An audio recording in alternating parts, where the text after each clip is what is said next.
Bonjour à toutes et à tous, c'est Judith et aujourd'hui je vais vous parler d'un film très attendu en France. Des chapeaux à plumes, des bottes de cuir, des fleurets, un type qui s'appelle D'Artagnan, ça vous évoque quelque chose? Il était annoncé depuis 2020, le film qui devait concurrencer les blockbusters américains dans les salles françaises, valider la légitimité de l'accord entre Pathé et Logical Pictures et relancer l'industrie du cinéma français aux côtés du dernier Astérix et du prochain Danny Boone. Les Trois Mousquetaires, énième adaptation du roman d'Alexandre Dumas, sort sur nos écrans le 5 avril 2023. En tout cas pour ce qui est du premier volet. Réalisé par Martin Bourboulon et écrit par Mathieu Delaporte et Alexandre de la Patelière, ce premier film du diptyque annoncé se concentre sur le personnage du jeune D'Artagnan, sa rencontre avec les fameux Trois Mousquetaires et toute l'aventure qui le conduira à porter bientôt, lui aussi, un chapeau à plumes. Au casting de ce renouveau attendu du film de Cap et d'épée à la française, que du beau monde, avec François Civil dans le rôle de D'Artagnan, Romain Duris dans le rôle d'Aramis, parce que ça rime, Pio Marmaille dans les bottes de Porthos et Vincent Cassel sous le chapeau d'Athos, et Eva Green dans la peau de Milady. On y trouve Vicky Krieps en Anne d'Autriche, Louis Garrel en Louis XIII, Lina Coudry en Constance Bonacieux, bref, de la star, en veux-tu, en voilà. Et un casting de stars, c'était la moindre des choses pour un film dont la campagne promotionnelle avait commencé il y a un an déjà, avec des affiches à la fois mystérieuses et tape à l'œil, où le titre du film n'était pas cité, seulement le logo, avec plein de chiffres qui remplissaient le visuel à grands coups de 9 mois de préparation, plus de 2300 plans, 15 km de tissu, 8 mois de tournage, des chiffres qui ne voulaient pas toujours dire grand chose pour les non-connaisseurs, mais qui avaient, je suppose, 3 objectifs. Annoncer l'arrivée d'un blockbuster hyper impressionnant made in France, prouver que le budget de 60 millions d'euros, une barre passée par seulement une douzaine d'autres films français, était bien utilisé et dépensé en France, et poser l'ambition de la production comme argument d'autorité pour faire reconnaître la valeur d'un film. Le genre de stratégie dont la version la plus épuisée et la moins noble a fini par donner Guillaume Canet disant à la télé que si son Astérix se plantait, plus personne ne voudrait investir dans des films à gros budget en France. À ce sujet, vous pouvez aller voir la vidéo que mon collègue Antoine lui a consacrée. Pour rappel, le fameux accord signé par Pathé et Logical Pictures, dont Astérix et Obélix, l'Empire du Milieu et les Trois Mousquetaires sont des porte-étendards, c'est un accord qui ouvre le financement des films Pathé à des investisseurs privés, via le fonds Logical Content Ventures. C'est un accord valable jusqu'en 2024 pour le moment, et qui concerne une vingtaine de films Pathé. Le but de cet accord est de sortir du cercle fermé des financements CNC pour permettre à des privés d'investir dans des films dont le budget pourrait ainsi être plus conséquent. Une américanisation du business en accord avec le profil de film que Pathé veut désormais produire. On verra bien.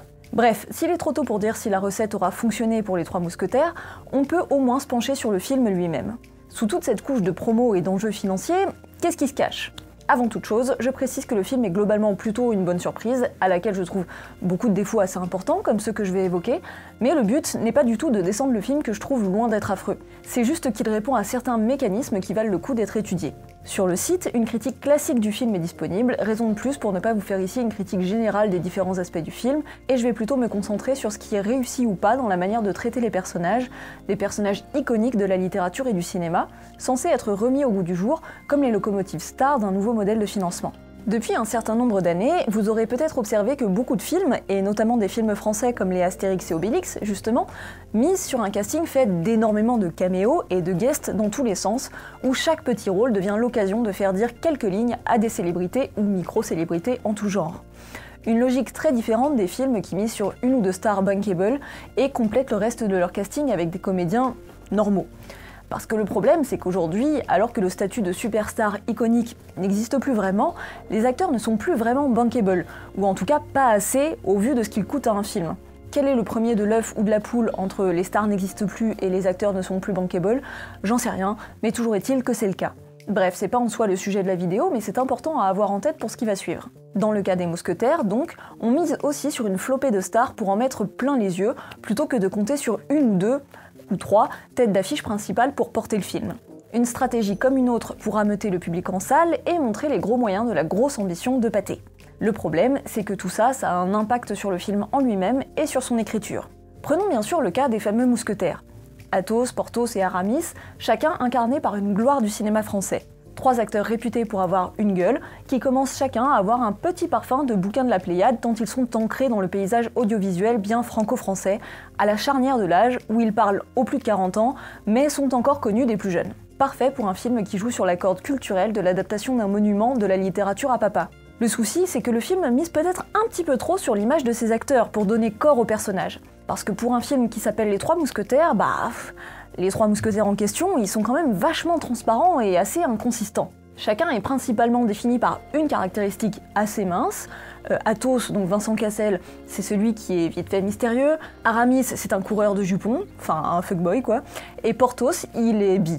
Genre c'est sa caractéristique censée nous dire que c'est un personnage super subversif et fun. Il est juste bisexuel et on sait rien d'autre de lui. Waouh. Même si ce premier volet est censé être davantage consacré à D'Artagnan, et c'est clair que c'est le cas, les mousquetaires sont censés former une milice de personnages hauts en couleur qu'ils rêvent d'intégrer. Là, on a plus l'impression de voir François Civil vouloir intégrer la caste de Cassel, Duris et Marmaille plutôt qu'autre chose. Parce que ces mousquetaires n'existent que très peu au sein du film, autrement que par l'image des comédiens. Ces mêmes comédiens qui s'étouffent les uns les autres tant il y a de stars dans le film, et auxquels on ne donne pas l'opportunité de faire démonstration de leur talent ou de leur charisme. Donc au niveau de ces personnages phares des mousquetaires, le film se trouve dans un entre-deux bizarre où il mise tout sur les acteurs pour construire ces personnages presque pas écrits, tout en ne laissant pas ces mêmes acteurs exister à l'écran.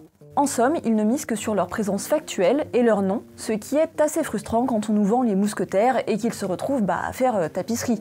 L'autre aspect clé de ces héros, ce sont évidemment leur adresse au combat. Et par définition, dans un film de cap et d'épée, on s'attend à ce que ce soit les combats qui nous éblouissent. Rappelez-vous par exemple la théâtralité et la légèreté des scènes de duel dans l'adaptation de George Sidney avec Gene Kelly en 1948, ou la flamboyance numérique pleine de ralentis des batailles du film de Paul W.S. Anderson de 2011. Qu'on les aime ou pas, ces films avaient à cœur d'honorer leur étiquette de film de cap et d'épée en portant une attention particulière aux croisés de fer. Le film de Bourboulon aussi tente des trucs à ce niveau-là, on peut pas lui enlever. Le problème, c'est que c'était peut-être pas les meilleurs trucs à tenter.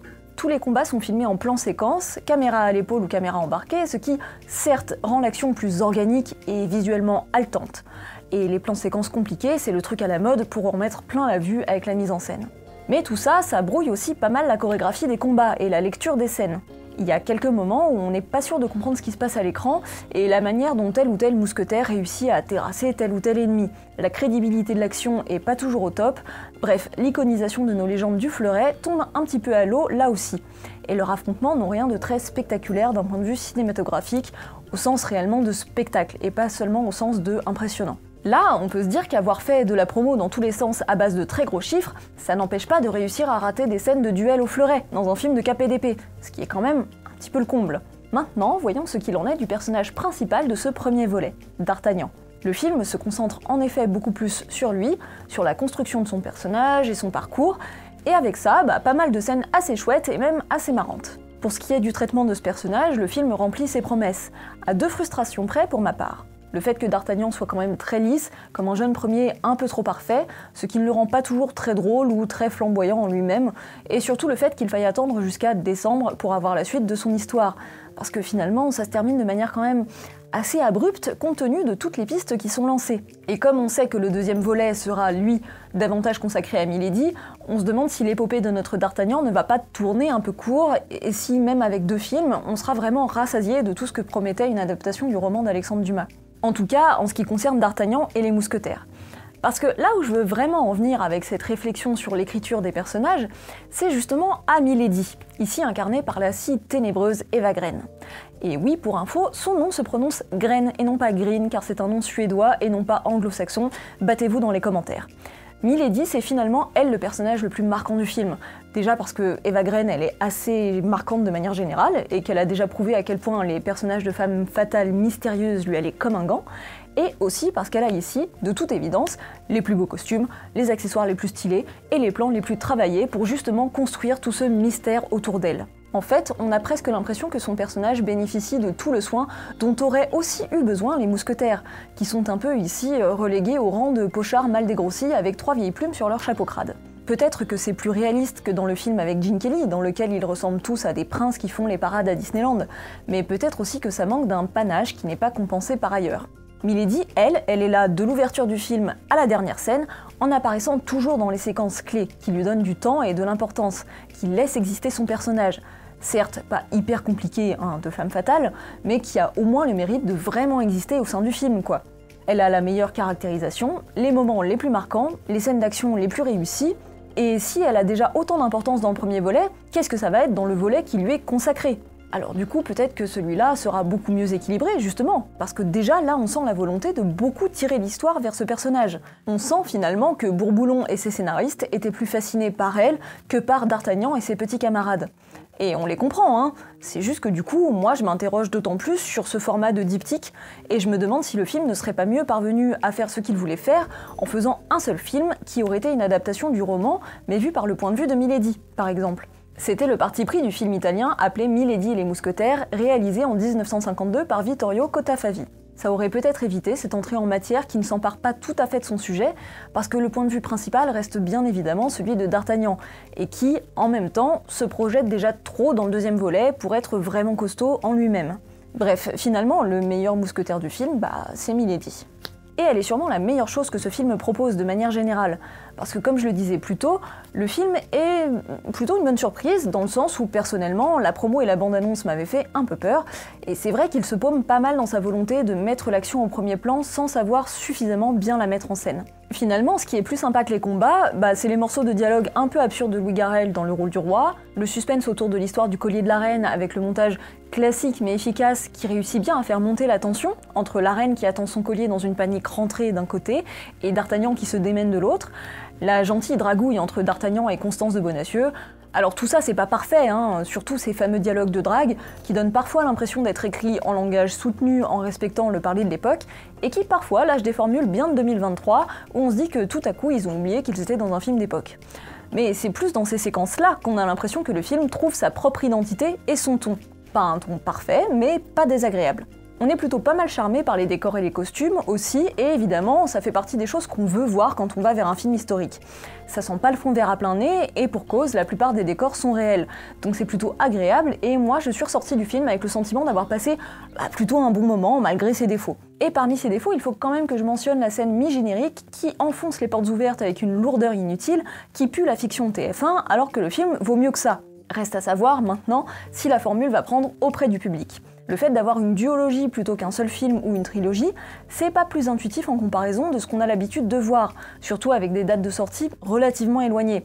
Même si techniquement les deux films sortent en 2023, ils sortent à 8 mois d'écart, ce qui peut sembler beaucoup pour réussir à maintenir l'intérêt du public, surtout autour du cliffhanger assez artificiel d'une histoire déjà connue, donc pas si mystérieux que ça. Par exemple, Retour vers le futur 2 et 3 n'étaient sortis qu'à 6 mois d'écart, alors qu'on était déjà sur un succès assuré par le premier, que l'histoire était inconnue et qu'on était sur un format trilogie. Ce que tente Pathé aujourd'hui avec les Trois Mousquetaires, c'est sans doute de raviver la flamme des films de KPTP qui avaient brillé dans les années 90, avec des films comme Le Cyrano de Bergerac de Jean-Paul Rapneau, La fille de D'Artagnan de Bertrand Tavernier ou encore Le Bossu de Philippe de Broca. Des productions très ambitieuses et des succès publics. Même les Américains, à l'époque, avaient surfé sur la vague avec L'Homme au masque de fer, sorti en 98. Réalisé par Randall Wallace, ce film met aussi en scène les personnages des mousquetaires, avec un casting blindé de célébrités, avec un Leonardo DiCaprio tout juste auréolé du succès interplanétaire de Titanic, Gabriel Byrne, Jeremy Irons, John Malkovich, et même un Gérard Depardieu qui avait donc séduit la critique et le public au début de la décennie dans Cyrano. Bref, est-ce qu'on s'apprête à revivre aujourd'hui une période similaire, grâce à ce potentiel coup d'envoi donné par Pathé ? Le film est-il assez solide ? Personnellement, j'en suis pas sûre, mais je pense qu'il mérite d'attendre le deuxième volet pour juger réellement de ce qu'il propose. En tout cas, l'ampleur de sa réussite déterminera beaucoup de choses pour les prochains projets de Pathé. Est-ce que ça vaut le coup de continuer à miser sur des castings saturés de stars qui représentent une dépense énorme, pas toujours rentable ? Est-ce que c'est une bonne piste de faire du KPDP aujourd'hui, de piocher dans le patrimoine littéraire français, de fonctionner en diptyque ? Tout ça. Et donc en fonction de toutes ces réponses, est-ce que l'accord signé avec Logical Pictures pour ouvrir la production des films au financement privé aura valu le coup ? On pourra répondre à toutes ces questions dans les mois ou les années qui viennent. En attendant, n'hésitez pas à dire en commentaire si cette formule mousquetaire vous a convaincu, vous. En attendant qu'on se retrouve pour une prochaine vidéo, n'oubliez pas de nous soutenir comme vous le pouvez, par exemple en vous abonnant à notre site, sur lequel, pour pas cher, vous aurez accès à des dossiers réservés uniquement à nos abonnés. Et s'abonner à notre chaîne YouTube ou à notre podcast, par contre, c'est gratuit, et ça aussi, ça nous aide beaucoup. Merci de m'avoir écouté jusque-là, et à très bientôt.